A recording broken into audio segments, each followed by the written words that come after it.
Hi, Michael here. Welcome back to the channel on March 23. We're almost 10 a.m.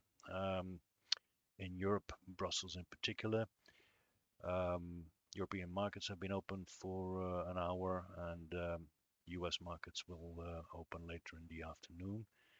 After the announcement yesterday evening in the US that Fed has increased the interest rates with 25 base points only.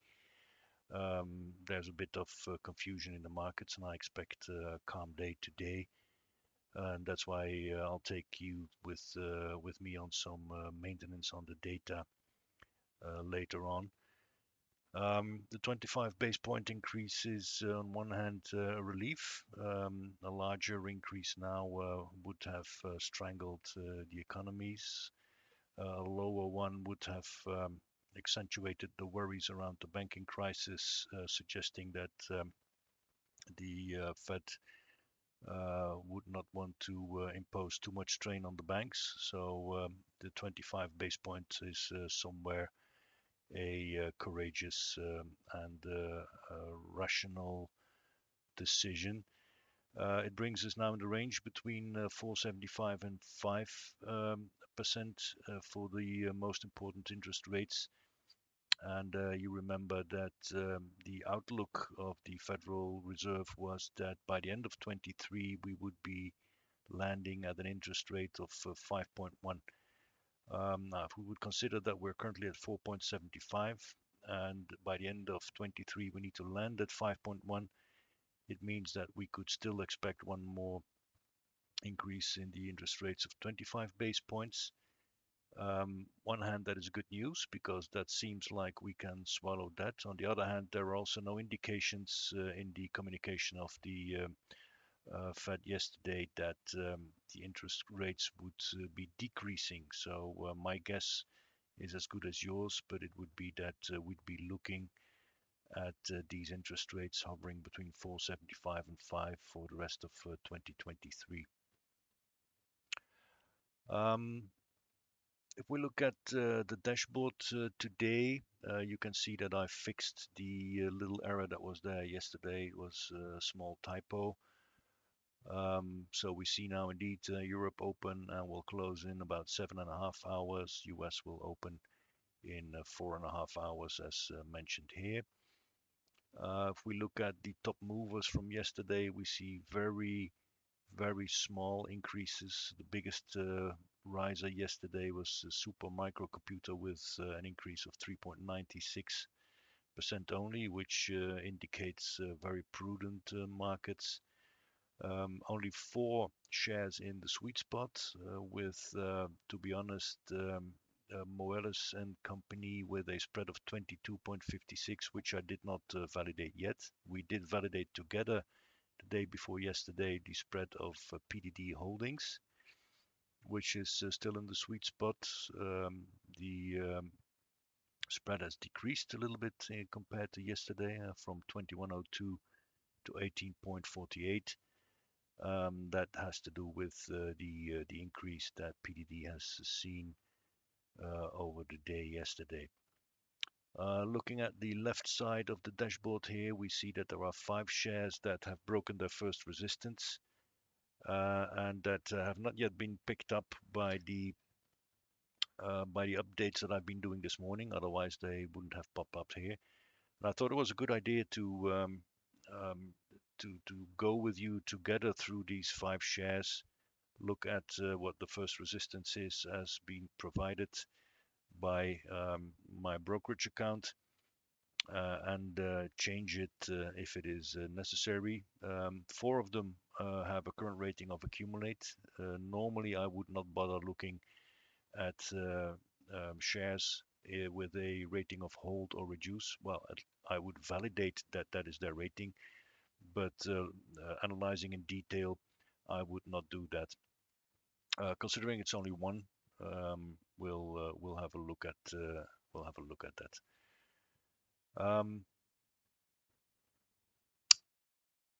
Let's go to the watch list here, and obviously, if a share has broken the first resistance, it also means that the spread is negative. So the filter here may come in handy, and we just select then all the ones, all 5 of them that have a negative spread. And there we have them. And you can indeed see if they would have been updated today, they would have an update date of 22 March. So it's good that we have a look at them. First one, Apple. Let me open the second screen here offline, which obviously because of copyright reasons I cannot share online here. If we look at the latest data, we see that there's a slight increase of the first resistance from 157 something to 158.74, which will give us a positive spread, but probably a small one of about 0.5%, which of course doesn't make it through the sweet spot. I do see that this green tag here, which indicates that there's a technical catch-up ahead on the very short term. That is still the case. So we'll leave this green tag here and then go to the next one, Palo Alto Networks, which, if I have a look, has now a first resistance of 192.84. Another super increase that will reflect also in the spread here of about 1% now. You can see as I update this data here that also the last update date gets changed automatically. So we know now tomorrow that today we have updated this data here.